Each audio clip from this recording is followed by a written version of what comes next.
Hey, what's up guys? Joker here. Today we are going to be talking about the upcoming 4K 144Hz monitors that are expecting to be coming out very soon. Some rumors last month had said that they should be coming out in April, and we are starting to see that beginning to happen. I wanted to discuss the pricing specifically with you guys because ever since these were revealed about a year or so ago in 2017, we've kind of speculated on what the prices of them could be. I originally thought maybe they'd be around $1,500 to $2,000, but they've already started to show up on some European e-tailers for monitors from companies like Acer as well as Asus. Now, I actually got a chance to get hands-on time with the new Acer X27 last year at the Acer Next event, which is something they run every single year. I'll be there again this year taking a look at all of their new product lineups, and basically they had this monitor there, 4K 144Hz, which was my first time ever getting to see a 144Hz 4K display, which is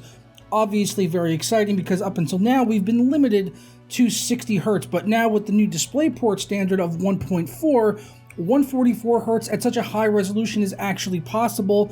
Whether or not your graphics card can drive that is a completely different story. So as far as pricing is concerned on this, over on a couple of websites right now, we can see the Acer 27-inch 4K G-Sync monitor is going to be listed for 18,495 Danish kroner, which works out to be just a little bit above 3,000 US dollars, which is like, wow, that's really expensive.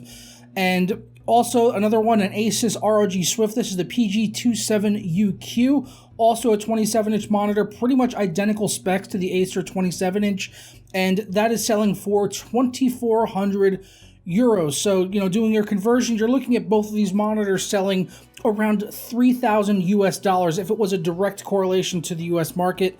Now, whether or not that's going to be the actual price that it's selling for remains to be seen here in the US, but based on what we're seeing here, it would seem that they're going to probably be in the range of $2,500 to $3,000, which is just really mind-blowing. That's going to be really expensive, and this initial run of monitors is going to be out of the reach probably for the vast majority of gamers. I mean, it's like getting the $3,000 monitor to go with your $3,000 Titan V that you already have. But if you could afford the Titan V, chances are you could probably afford this. Maybe you got to take a second mortgage out in your house.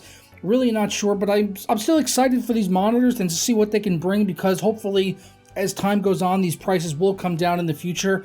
And I don't know, I wanted to ask you guys also, and let me know down in the comments if you think that price, if they come out and they're $3,000, let's say here in the US, do you think that that's justifiable for 4K 144Hz? Now, they're also throwing other things into this. It's not just 4K 144Hz, it's also HDR, IPS, so you're getting 99% sRGB color rating on this. You've got G-Sync, and there will also probably be FreeSync variants right around the corner as well. And they are also rocking quantum dot technology, so lots of really high-end modern tech is being crammed into these monitors, and they look absolutely stunning. As I said, I've had hands-on time with the Acer X27, and it looked fantastic. My only real complaint about this monitor is that it is 27 inches, which is kind of small for 4K. There's so many 27-inch and 28-inch 4K monitors out there right now, and I've never really been a big fan of them. I've tried a 32-inch, the X321HK, I believe is the model number from Acer, and that was honestly perfect. Perfect amount of pixel density for the monitor size. Didn't have to use any sort of window scaling, which can kind of be wonky depending on the application that you are using with it, and I just thought 32 inches at 4K was absolutely perfect. Now, I have heard some rumblings that we could possibly see maybe a 32-inch monitor down the road here with 4K 144Hz. That is still not confirmed, but like I said, I've heard a few rumblings here and there from different people inside of the monitor industry that those could be coming a little bit later on down the road, maybe as soon as late 2018. But yeah, hopefully we'll have one of these here to test on the channel.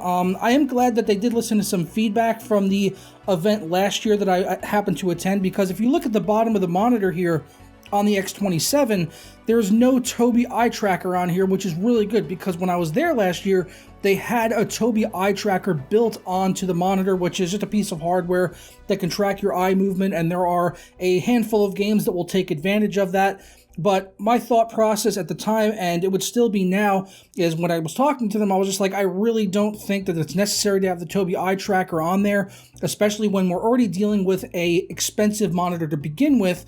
Throwing on an additional piece of hardware that's going to probably add an extra $100 to $200 maybe to the final cost going out to the public is probably not going to be necessary, and I'd much rather see the monitor come out at $100 to $200 cheaper as opposed to having a Tobii eye tracker built onto there. If you guys agree or disagree with that, let me know down below. But that's all I've got for you guys today on the 144Hz 4K monitors. Just a quick kind of discussion piece. I wanted to talk about this with the pricing because it has kind of been out there for a while, and I was one of the earliest people to kind of put up a video on the 4K 144Hz displays. And with, you know, how many monitor reviews I do here on the channel, I thought it might be of interest to you guys. So yeah, keep an eye out in the future. Hopefully as soon as these monitors are available, we'll have one to test. Not exactly sure when that is going to be. They're starting to show up on some of these European sites, but I didn't really think they'd be out this soon here in the US. I thought it wouldn't be until kind of towards summer, and then maybe that could kind of get bundled in with the upcoming launch of NVIDIA Turing or Volta, whatever they're going to freaking call it at the end of the day. We still don't know yet on that.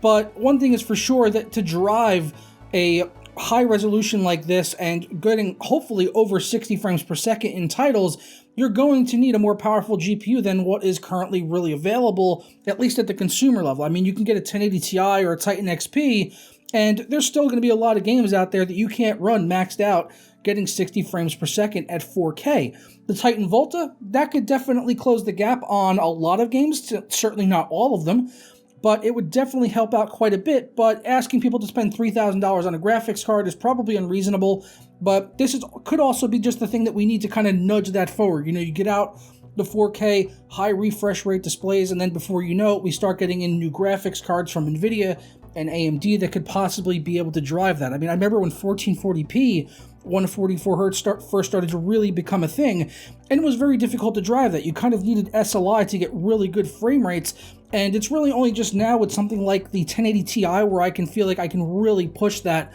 like, no questions asked. Like, no, you're not going to get a solid 144 frames, but most games you can, or actually pretty much every game, you can max out and get 60 frames per second or higher at 1440p with a 1080 Ti. It's an absolute monster of a card for that resolution, and I just think this is, like I said, I think this is going to be kind of the early stages here, and this will help kind of give a reason for NVIDIA and AMD to push their graphics technology further to be able to drive 4K, and we'll just have to wait and see what happens. But let me know your thoughts down in the comments below on these monitors.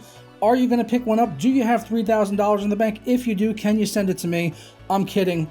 I'm going to get out of here now while I'm ahead, and I will catch you guys for another video tomorrow. And don't forget to leave a like on this one and subscribe if you're not already. Ta-ra.